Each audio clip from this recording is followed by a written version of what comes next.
Hey, welcome everyone to Make Ideas Work Smarter, Not Harder speaker series, where today we're going to talk about how to go from overwhelmed to optimized. How can AI help your nonprofit be more resourceful without losing its human touch with Chandler Vaughn? I'm really excited to have this conversation with Chandler. I've had the pleasure of meeting her a few years ago through a client of mine, Venture for America, and she truly blew me away. Very impressive, and I'm so excited to share this gem with you all. So please join me in welcoming Chandler as we have this conversation. Hey Chandler, how you doing? I'm doing great. Thank you so much for what a beautiful introduction. I'm excited for this conversation today. I know how much AI has definitely shaped the work that I do. Yeah, So I'm excited to just share. absolutely. So let's just share with the world who you are, what is it that you do, and why we're talking about this. So, yeah, tell us a little bit about yourself. Definitely. So I'm Chandler Vaughn, and my mission is to help Black people generate wealth and live freely through business. I'm an Mm, economic developer, I'm a social entrepreneur, and I'm currently working at one of the greatest nonprofit startups in the world, if I do say so myself. let's own it. It's called Isaac Industrial Sewing and Innovation Center, and we are reshoring the production of fashion and garments in the United States in a more ethical and sustainable manner. And I serve as our Director of Development and Communications, really helping to tell our story and get the money in the door to support our initiatives and programs and operations. I love that mission about Isaac. It kind of reminds me of like some of the skills that I learned. Um, I can only remember as far back as like being 8 years old in after school, learning how to sew, right? I remember sewing my first doll and just being in love with also creating, that product. And also whenever something had like, whenever my clothing had some kind of hole or issue, like just having to sew, but just that skill set is something that you just don't see much of these days, right, Yeah, Chandler? and I can be honest, I actually do not know how to sew, but Yeah. it's one of those things that I feel like has slowly been returning to the forefront of people understanding the types of skill sets that are important um, just in life, you know? And a lot of public schools have taken away trades programs and, things like woodworks and sewing, home ec, all the things that you would learn there. So Isaac is really helping to not only reshore the production of the garments, but build up the workforce to be prepared to take advantage of opportunities in the industry. And not just sewing, but teaching them how to operate advanced technologies like 3D knitting, laser cut machines, AI quality control tools that pick up defects and hearts, like really just helping them to learn skills that will ultimately contribute to them getting higher skills, higher wages. Mm. Because in the industry, people have long been exploited for their labor. And we only make less than 3% of what we wear in the United States today. I'm sorry, say what? I'm sorry, Less say, than 3%. 3% Less than for real? 3%. Exactly, exactly. And that's because our manufacturing for, garments, soft goods really went overseas Mm, because they were chasing the lowest price per unit. And in many international markets, there you don't have the same labor standards that you have here in the United States. So you're able to pay people less than a minimum wage. You're able to pay people piece per rate. Are you familiar with that model? say more, say more. So basically, Mhm, imagine that you're working in a sewing facility making clothes for Shein. mhm. You get paid by the number of units that you sew per day, not by the amount of hours. So let's say one unit, you get 10 cents. You get 10 units done, that's $1. Mm. So, So, mhm. oh, go ahead. No, I was gonna say, so like these are made unethically, right? Cheaply, quickly, and we're talking about like the labor, right? Hmm. And also the environmental cost that this is having. Exactly.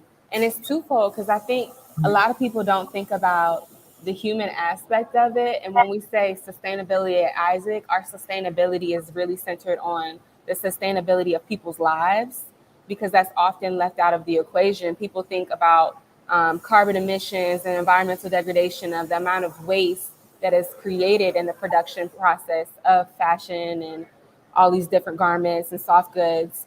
But the fashion industry is the third most polluting industry in the world. It's Hmm. responsible for 10% of carbon emissions. So it's for a long time been getting away with being super wasteful and super exploitive of both people and the planet. And now it's been like in the most recent 5 to 10 years, like this veil has been pulled back on the industry, and more people are beginning to speak out to say, we need solutions, we need somewhere and something to solve these issues from the perspective of we need someone to help build up the workforce to attract industry back to the United States, but we also need to find innovative ways to produce these products, innovative ways to keep the actual materials out of the landfills, because the traditional model that retailers are following is, let's say they order 100,000 units 6 months in advance from Vietnam. They know that one third of it is going to sell at regular price, one third is going to be deeply discounted, and one third goes straight to the landfills. Because Mm. again, they're chasing that lowest price per unit. So they're rewarded for buying more, knowing that they're not going to even use all of it. Wow. Oh my gosh. That wow, wow. Well, you learn something new every day. Thank you for the work that y'all are doing to make this sustainable. I'm also hearing there's workforce development in the work that y'all are doing. I'm also hearing economic empowerment and development. And so I just want to applaud the work that y'all are doing. I dropped a link for Isaac so that folks who are listening and watching can also learn more, right? Mhm. And about the work that y'all are doing. Like kudos to you all. And if there's a way that folks can actually join the movement to support sustainable fashion, I imagine they can learn more in this website, right? Yes, definitely. We have an event coming up actually May 2nd. It's Isaac Honors, and that's really going to be shining a light on the unsung heroes of the fashion industry who are making domestic fashion manufacturing possible in the United States, who are also prioritizing equity and how they treat their workers and empowering workers. So we definitely want people to come and attend that to hear about different types of solutions and innovations that the industry is seeing right now, but also walk through. We'll be having a special exhibit to show you the evolution of the fashion industry all the way to where we are today. So I Mhm. invite you all to learn more about that. We definitely have a link on our website, but I hope to see you there. All right, love it, love it. So, but you also mentioned that you all use AI in the work. So I want to, we're here to talk about AI, and so I want to hear more about how you used it personally in the work that you're doing. Remind us of your title again. Yes, so I'm the director of development and communications. Yes. So AI for me has honestly helped to scale my impact in my work and help me to be more efficient. Knowing that Isaac just started in 2020, April 2020 to be exact, will be coming up on 4 years. We only have 30 employees, and I am being the director of development and communications. The CEO and myself are the ones responsible for fundraising, and then myself and our communications specialist is helping out with marketing. But for an organization that's trying to tackle as huge challenges as we are, you need an assistant, you need a tool, you need something that is going to help you really scale what you are doing. And for me, that looks like communicating every day through whether that be social channels, developing content, developing a marketing strategy, developing LOIs for funders, doing research on funders, The list goes on and on, but AI has really helped me, specifically language models like ChatGPT and Claude, to improve my writing and almost act as a thought partner and carrying out some of this work to explain what we're doing in a simple way to multiple different audiences. Yeah, I can so relate because, like, we've had this conversation where, like, I'm just one person, right? And so sometimes when I want to bounce ideas or like have someone like check the tone of an email, right? Like just something like, and I don't know who to send that with without having to wait days to get that response. But having those tools available Mm-hmm. to help me generate some ideas, right? And again, it is just a tool. I'm not like Mm-hmm. copying and pasting it, right? Exactly what it spits out. But it's important to emphasize that it is a tool, but it's not something that you should use to copy and paste straight out. You have to really review what it's producing. You have to use it ethically as well, right? I agree. I actually was talking to a intellectual property lawyer last night, and I Mhm, asked him, I was like, what's the guidelines with AI nowadays? Since a mhm, lot of this is co-creation, like you never just take, of course, what ChatGPT or one of these models throws out. You're of course going to have to edit it and things like that. But say you wanted to copyright something that you've developed, if mhm. AI created that, he said that's not able to be copyrighted. And a lot Mm, of rules haven't even been established for how to use AI because it's so new. Even Claude, the one we'll talk a little bit more about today, that just really launched in March 2023. So yeah. we're still figuring it out. Yeah, and we're still figuring it out. Although it is new, it is also here to stay, right? Mm-hmm. And I think about technology that has advanced the ways that we worked, and where we were so not familiar with how it worked and how to use the technology until it became like, I don't say like just like the internet, right? Like we were just Mm-hmm. like, oh my gosh, like I don't want to use it, or I don't want to put too much information in it. But now it's part of our daily life. I can imagine that's probably how it was when the calculator came out, right? Like, Seriously. but now AI is advancing the way we do work, and of course there are questions about it around it, right? And you're absolutely right. There has to be policies and procedures and regulations, not only like nationally, but also within the organization as well, Mm-hmm. right?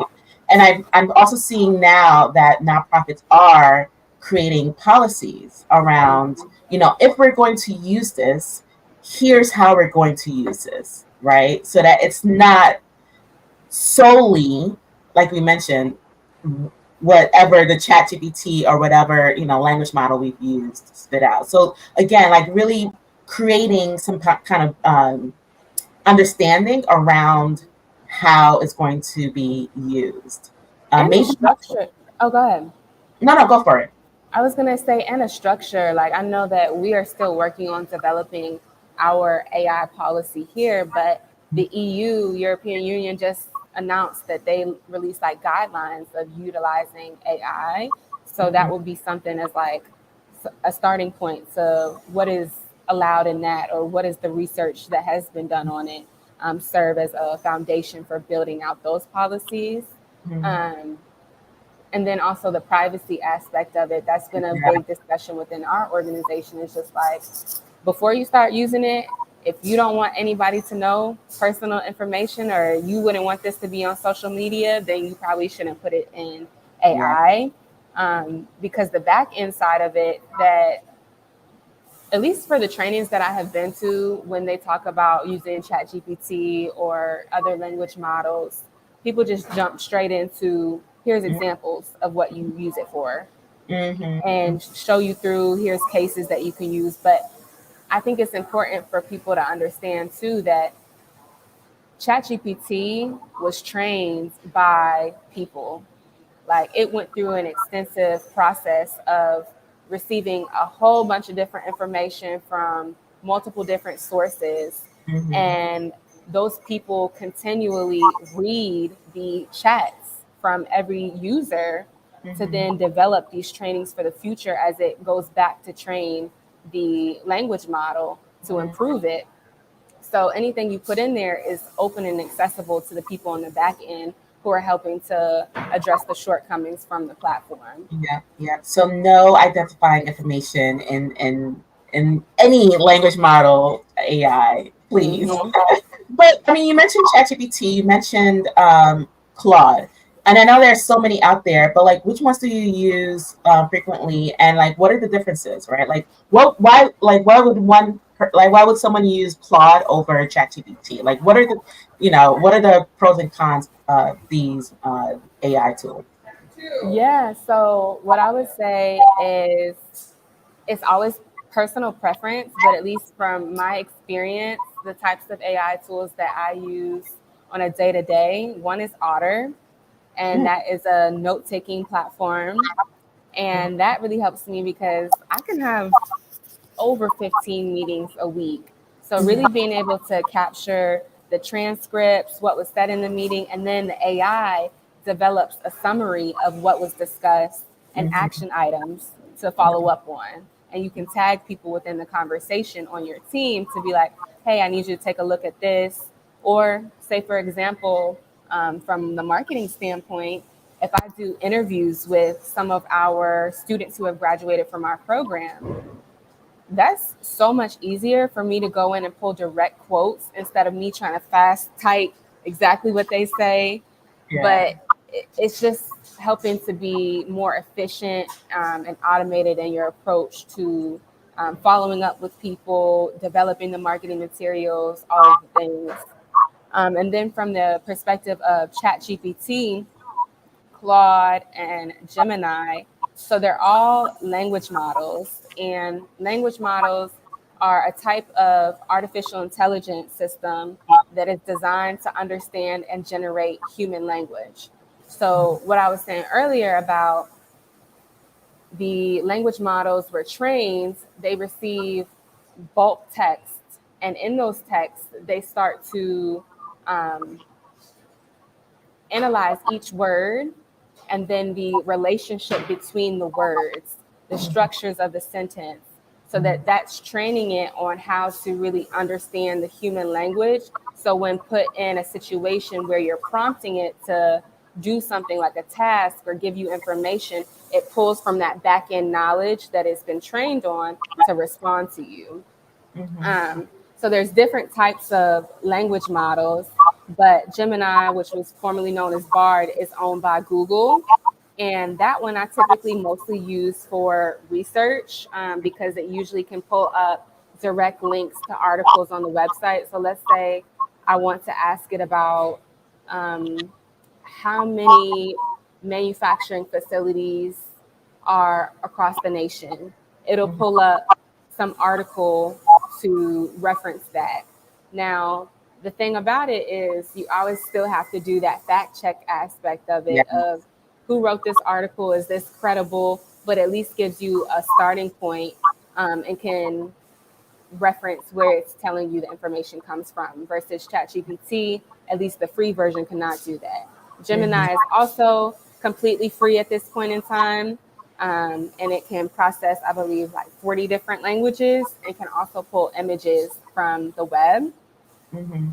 ChatGPT was created by a company, OpenAI, that kind of like, at least in my eyes, started off the wave of people using AI because I started using it probably like March 2022, but Mhm. January 2022 was the last update that it's had. So that's its knowledge base is from um,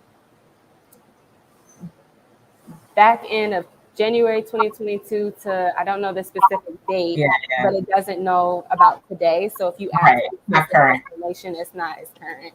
Yeah. Um, but it is good for writing. I would say it's a good summarizer, translator for up to 9 different languages. And there's a free and paid version. I'm not as adept on the paid version because I use the free versions at work right now. I still need to Yeah. do some research on really what's the differences and the benefit. Um, but Claude and ChatGPT are very similar in that way. But Claude has differentiated itself by priding itself on being more ethical, Mhm. and harmless and honest. So it has a code of ethics that really guides the use of AI. Mhm. And actually, the person who created it used to work at ChatGPT or OpenAI, I should say, because Right, that's right, the right, name. right. So I also, well, go ahead. No, I was gonna say that's really interesting. Go on. Yeah, and I was going to say Claude has the capacity with its free version to process more information than ChatGPT does on its free version. But Yeah. Claude has a limit of how many prompts you can have per day, and then it renews. Scene where like Otter AI would just pop in the meeting and the person is not even in the meeting yet, right? In Zoom. And we're like, what's going on? Why is this robo, why is she listening, right? So, which with whatever tool y'all end up using, I think there's another one called Fireflies, I believe. Mm-hmm. I do like Otter AI.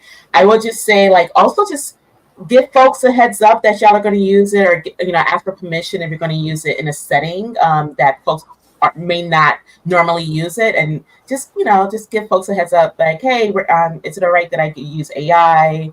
If not, let me know, because not everyone is yet comfortable using it in the meetings, right? No, that's such a great Yeah. call out. And when we onboarded the system, and I was going through and explaining it to our employee base, I was just like, listen, I think Otter AI is best used for our internal purposes. But if Yes. you are going to hop on an external meeting, then let them know in advance, like, hey, I would like to take notes through this AI software, just like you were saying. But generally, a lot of us keep it to just our internal meetings. The one time I did try to actually use it because I didn't have a chance to ask beforehand, they Mhm. denied it. So it's like, you got to give people some of that like soft introduction before just Yeah. jumping in. Yeah, very, very true. So I asked this question to like all our guests, right? Like, where does equity play a role in AI? And I also like connecting it to either personally or professionally. Like, how does what's the role of equity in all of this?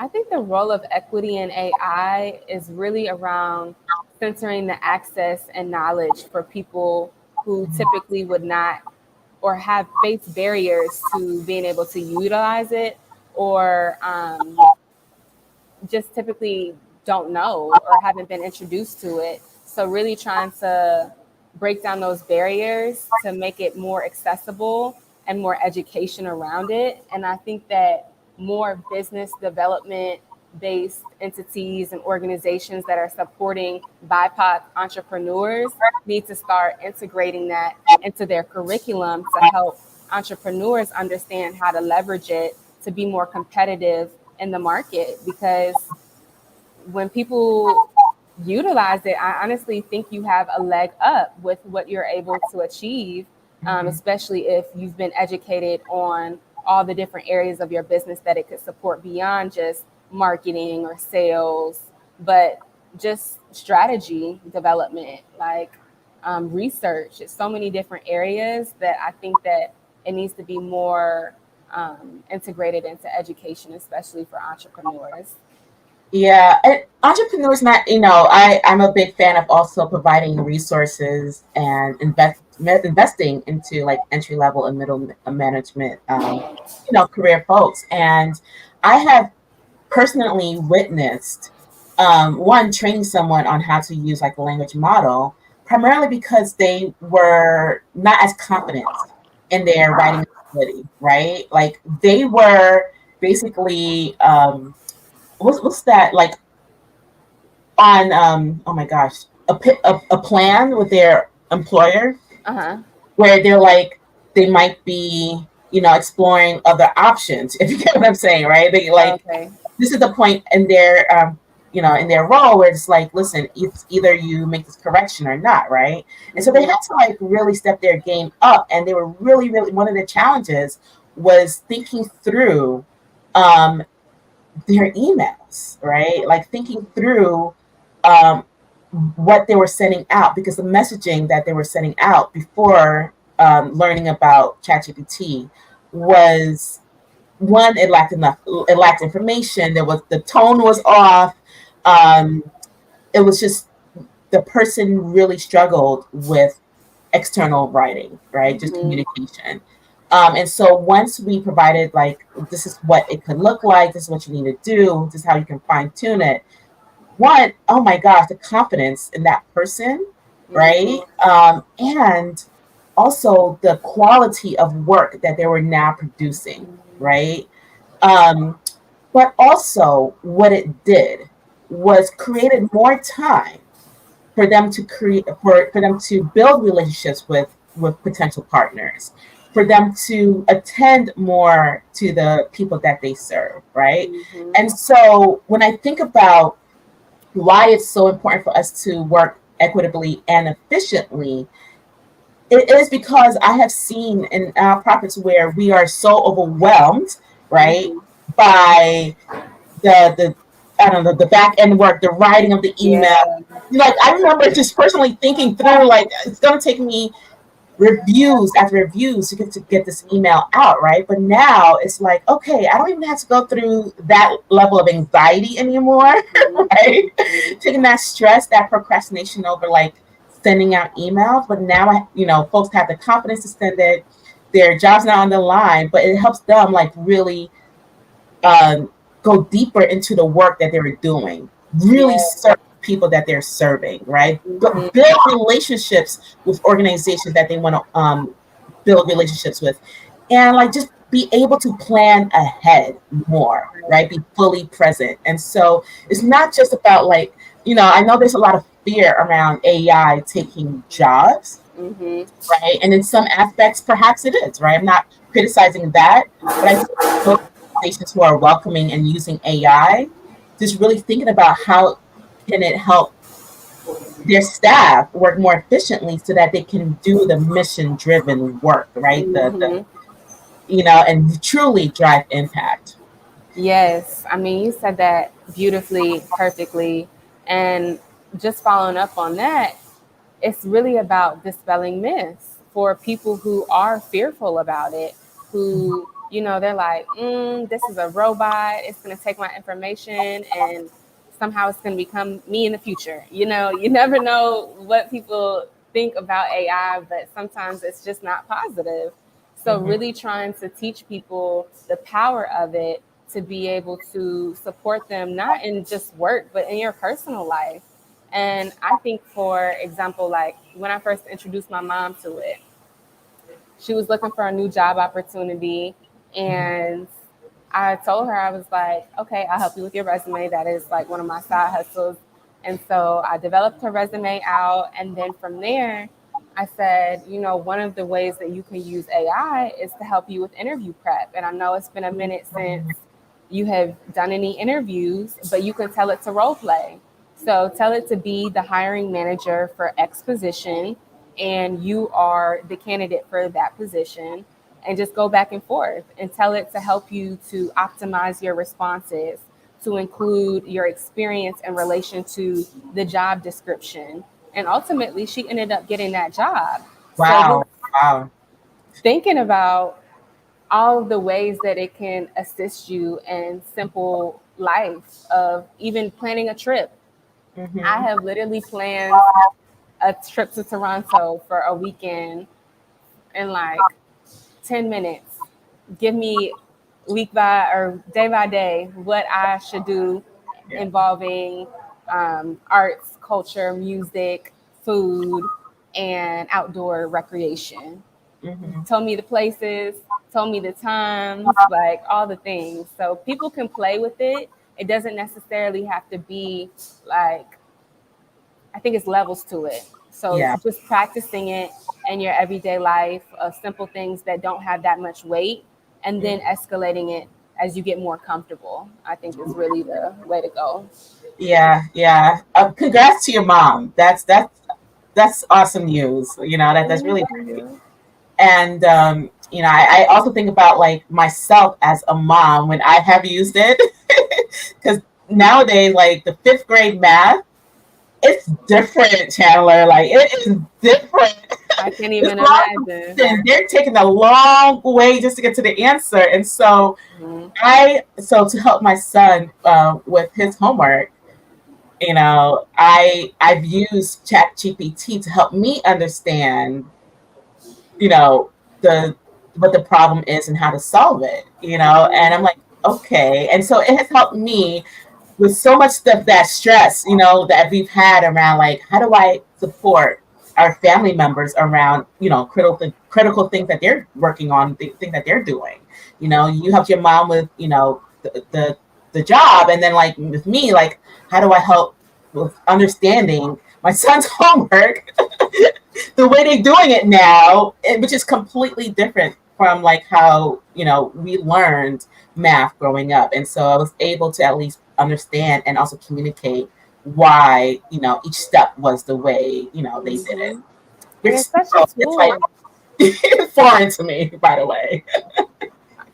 Fifth Yeah, grade math, honestly, I've always struggled with math. So I could only imagine. And I talked to some moms recently at this event, and she was saying, yeah, like they can't just get to the answer anymore. Like they have to show their work to be exactly how they were taught to do that yeah. method. And I'm like, oh, goodness. And it's not just about showing the work. It's a very different way, right? And it's a Hmm. longer way to get to the answer, and it's just different. It's Hmm. different. And so when I work with him, I'm like, why do y'all do this? Like, this is how Why you I do this? why are you doing it this way? But it's all good. But it also goes back to, like, just showing how times have changed, right? Hmm. And we are seeing that in our lifetime. Like, we are seeing AI changing the way that we work, the way they're going to do work. And so it's happening. It's going to happen with or without us, right? And AI is here to stay. And so, I think for those who are considering doing it, or using it, if just probably play around with it, like you suggested, right? Plan a Hmm. trip.